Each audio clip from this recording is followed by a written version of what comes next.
and statements of support regarding Mahmoud Khalil's case. Mahmoud's attorneys are here to provide updates and a brief statement from Mahmoud's wife. Attorneys will be taking questions at the end. So we'll be starting with our first speaker, Ramzi Qasim. He is the co-director and founding director of CLEAR, Creating Law Enforcement Accountability and Responsibility. He is a professor of law at the City University of New York and part of Mahmoud's legal team. Welcome, Ramzi. Thank you. Good afternoon, everyone.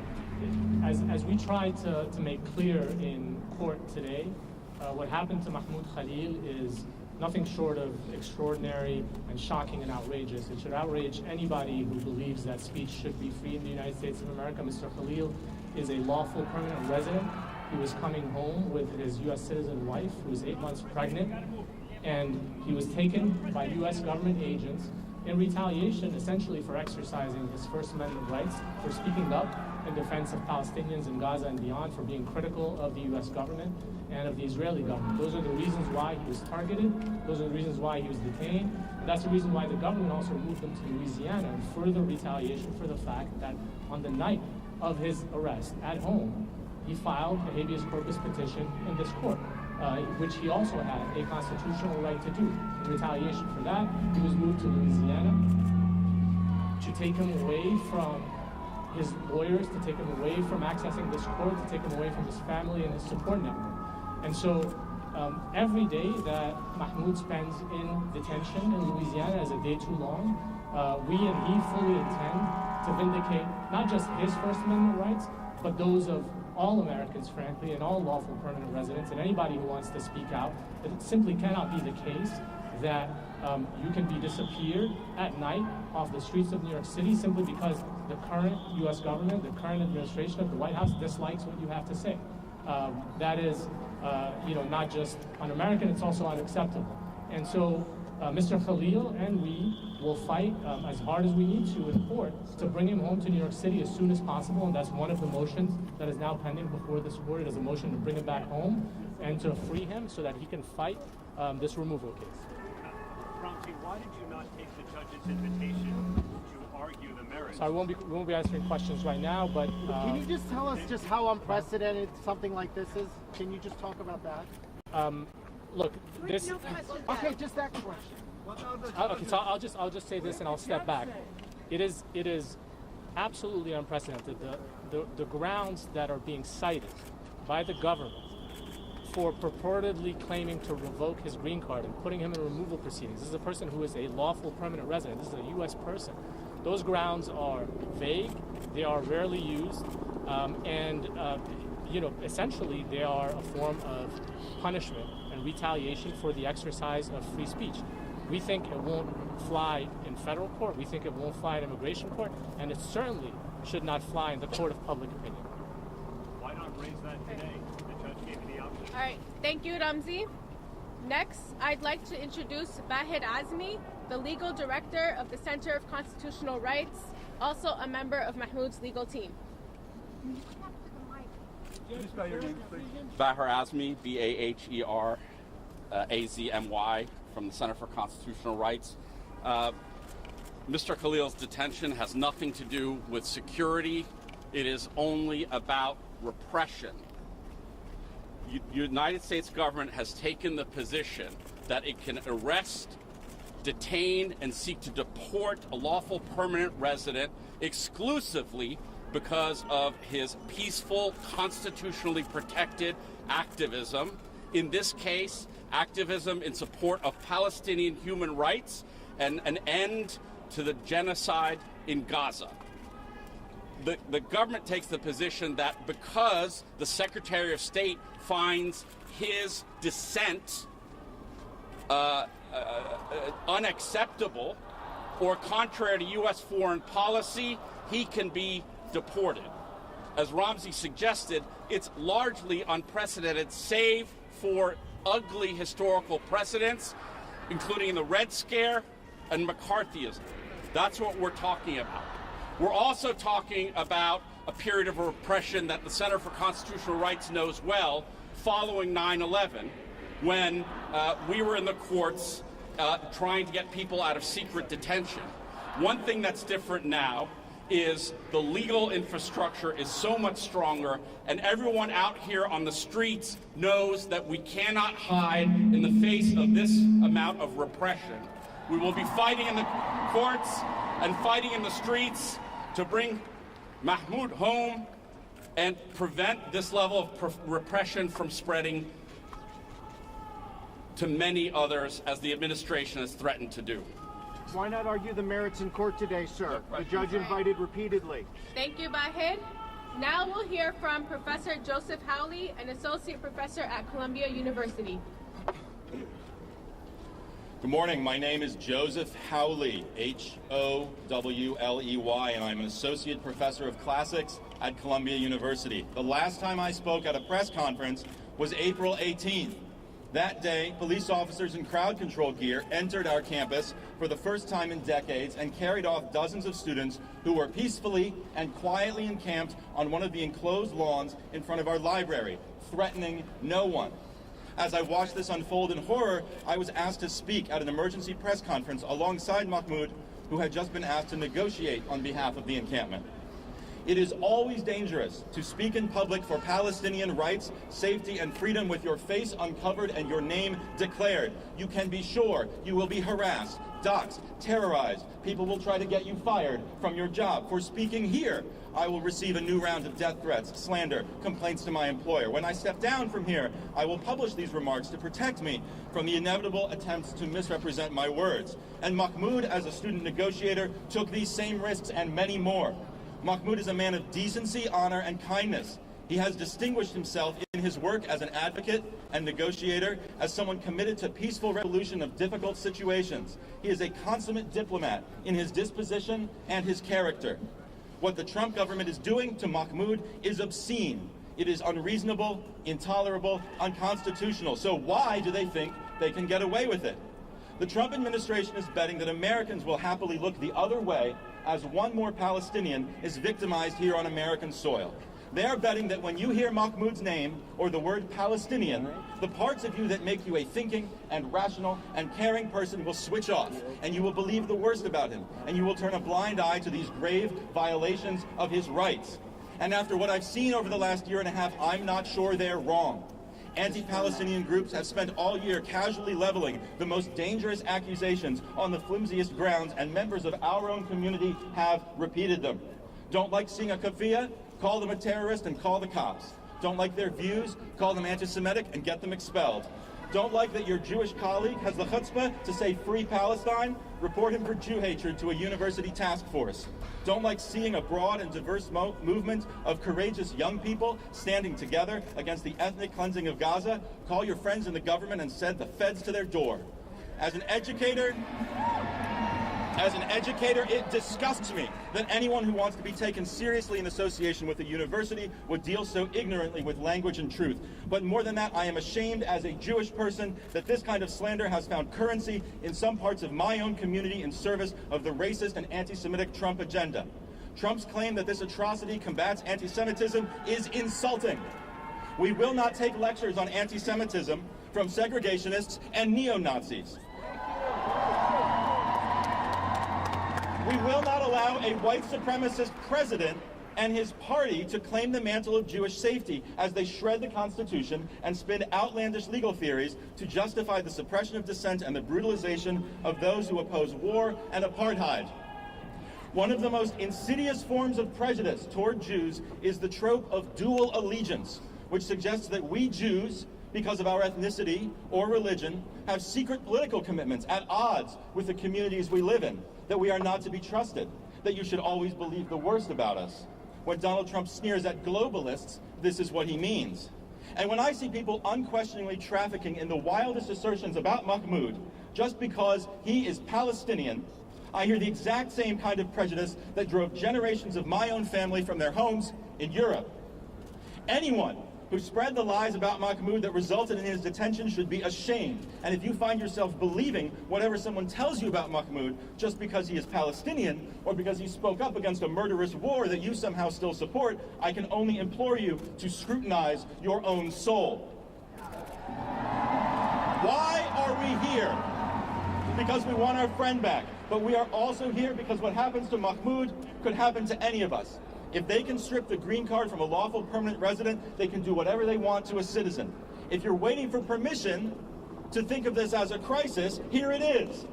What has been done to Mahmoud goes far beyond whether or not you agree with the cause of Palestinian liberation. Where exactly are we in the poem that begins, "When they came for the communists, I did not speak out"? Well, they've already come for the asylum seekers. They've come for the migrant families. Now they've come for Mahmoud Khalil. It's not a very long poem. So how far down the list do you think you are? I've been proud to stand as a Jew beside Mahmoud Khalil and call for a free and just and peaceful Israel-Palestine. It is my honor now to stand before you and call on what remains of the United States government to do the right thing and free Mahmoud Khalil. Thank you.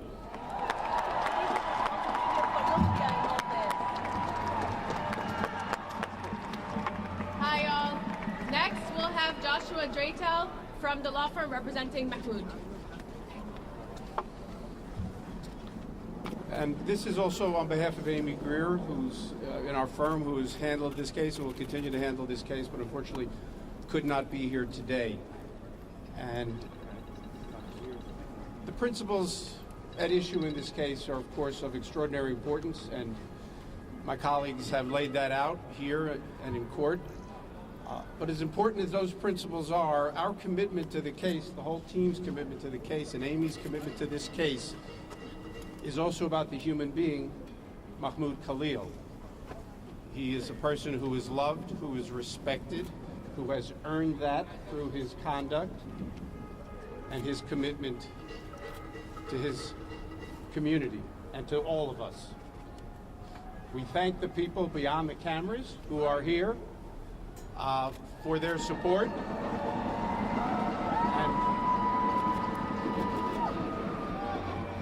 We appreciate it, Mahmoud appreciates it, and ultimately the rest of this country and the world will appreciate it. Thank you. Thank you. Next, we'll have Professor Nadia El-Hedj, a professor of anthropology at Barnard and Columbia. Hello, my name is Nadia El-Hedj. Last name is Abulelhaj. So how did we get here? How did we get to the point where Mahmoud Khalil, a mild-mannered and thoughtful Palestinian political activist, a legal permanent resident of the U.S. who has not been charged, let alone convicted of a crime, can be picked up outside his home and shipped to a Louisiana detention center? That the Secretary of State and the President can name him as the first of many who will be rounded up and deported for what is, in fact, political dissent. This is a witch hunt of an order we have not seen since the McCarthy era. Then the archetypal threat to America was the allegedly communist Jew. Now it is the allegedly anti-Semitic Palestinian. But lest the Democratic Party feel self-satisfied as the Republican administration takes a sledgehammer to our basic constitutional rights, this did not begin 2 months ago. Beginning in the fall of 2023, most Democrats at local, state, and national levels joined in the maligning of Palestinian and pro-Palestinian demonstrators.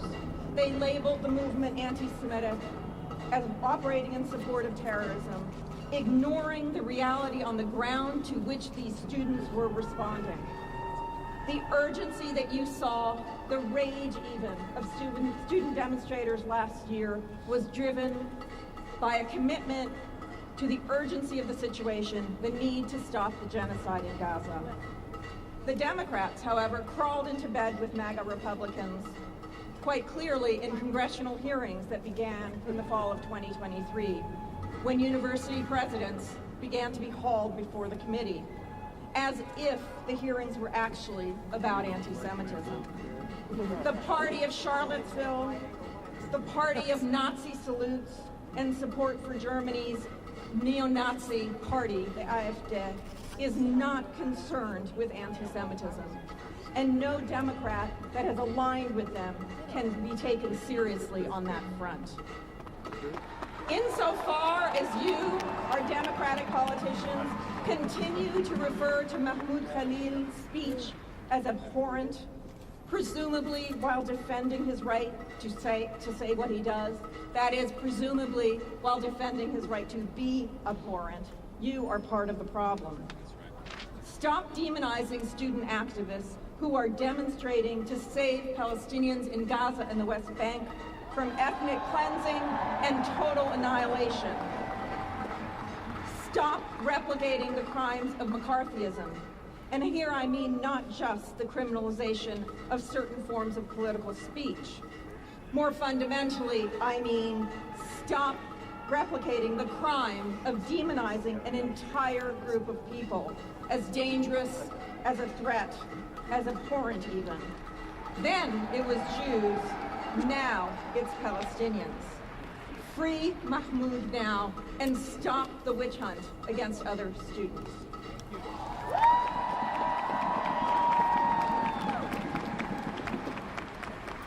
Thank you, Professor.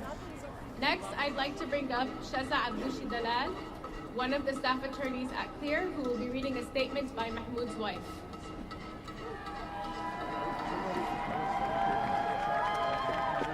Hi everyone, my name is Shaza Abdoushi Dalal, that's SHEZZA-ABBOUSHI-DALLAL.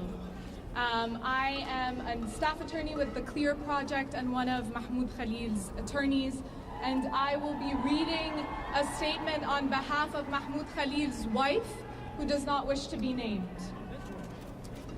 My husband was kidnapped from our home, and it's shameful that the United States government continues to hold him because he stood for the rights and lives of his people.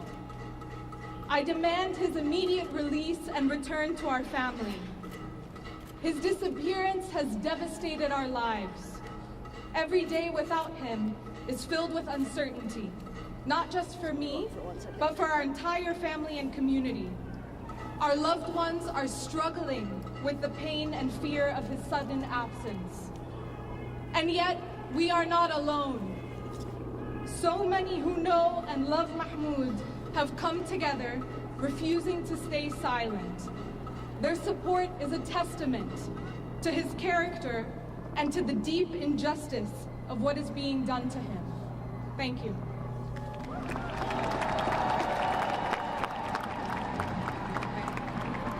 Thank you, Shaza.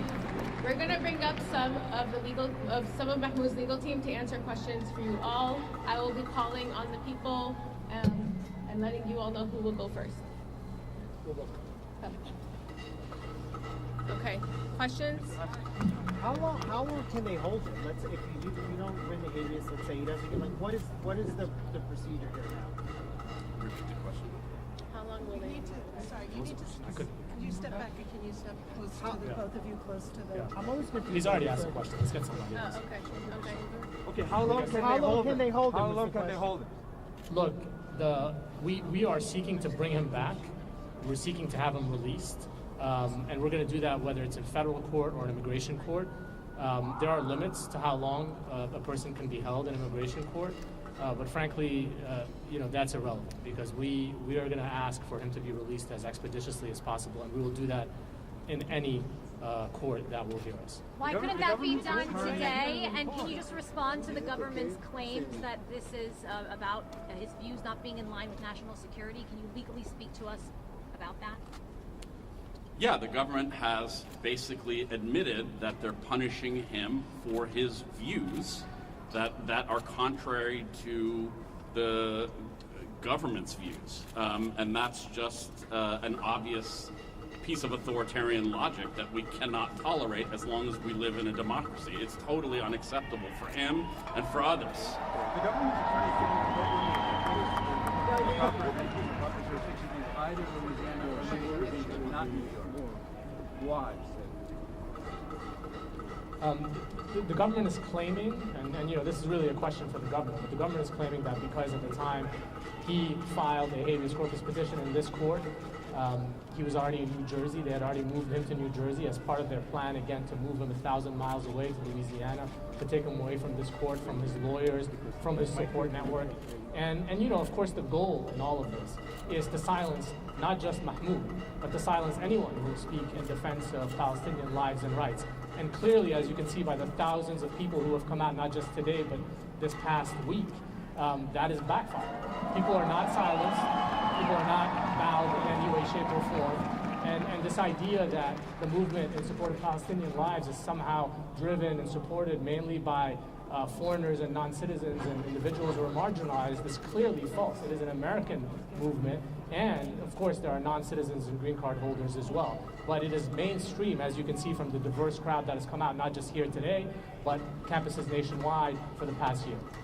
The government says they have flyers. Do you think it could be planted? Yesterday, the White House Press Secretary made an allegation against your client that he organized protests where Hamas propaganda was distributed. Can you guys address that? The government's position is that Mahmoud has views that are similar to Hamas, namely that Mahmoud believes in Palestinian human rights and the end to an ongoing genocide.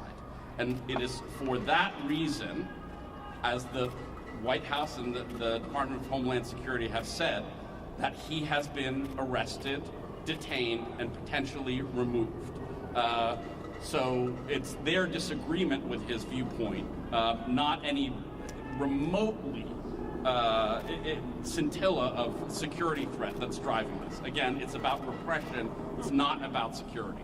I would add that, whatever flyers the White House spokesperson may have been talking about, that has certainly not been the government's position in court. So I think that's an important thing to keep in mind, that the White House spokesperson says a lot of things that are unsubstantiated, not just on this case. I would pay attention to what they actually, put forward in court. Can you speak to how Mahmoud is doing, how he's been in court, or been in Louisiana? As you can imagine, these are very difficult circumstances. Mahmoud and his wife, the last thing they expected was for something like this to happen. They had every reason to expect stability.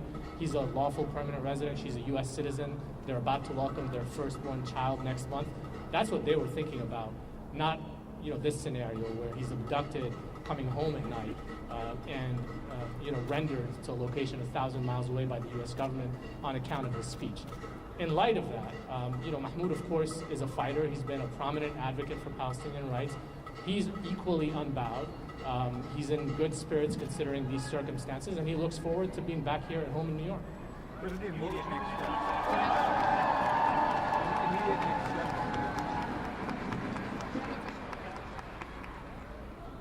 The questions about immediate next steps, we will be filing amended papers demonstrating joined by our colleagues from the ACLU and the New York Civil Liberties Union, filing amended papers that substantiate in more detail the unlawful nature of his detention, and thereafter we'll pursue an expedited schedule to have the court hear his demand that his detention is unlawful and that he should be released.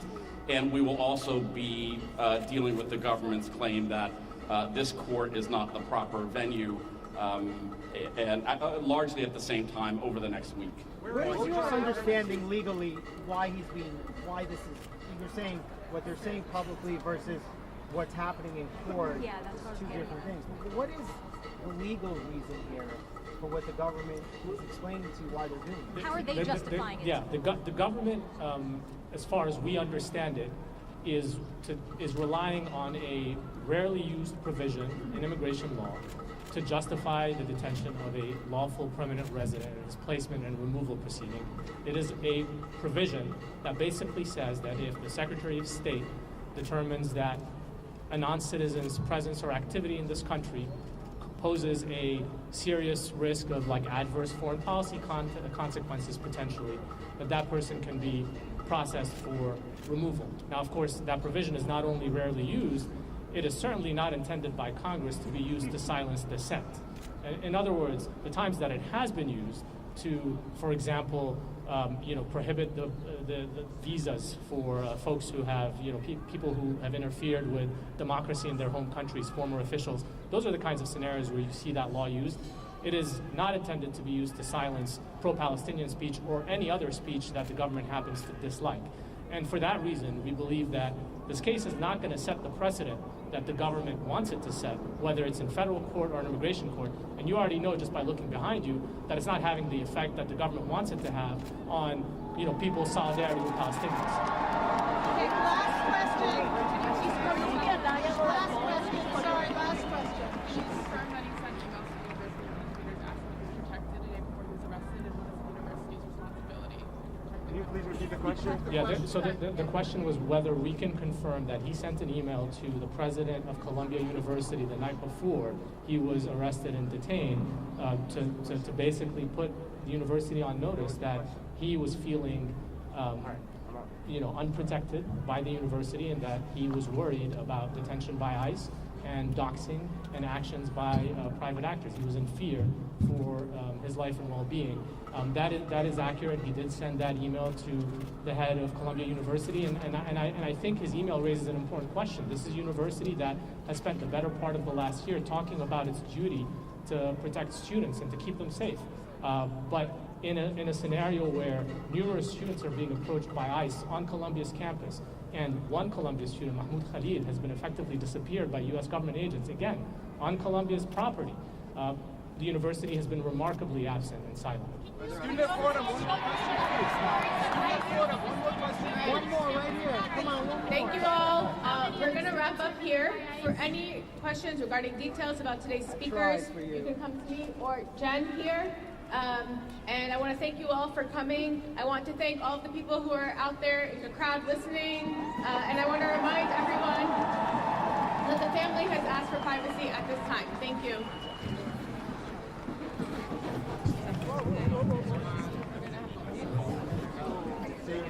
I'm so sorry. I've never done this.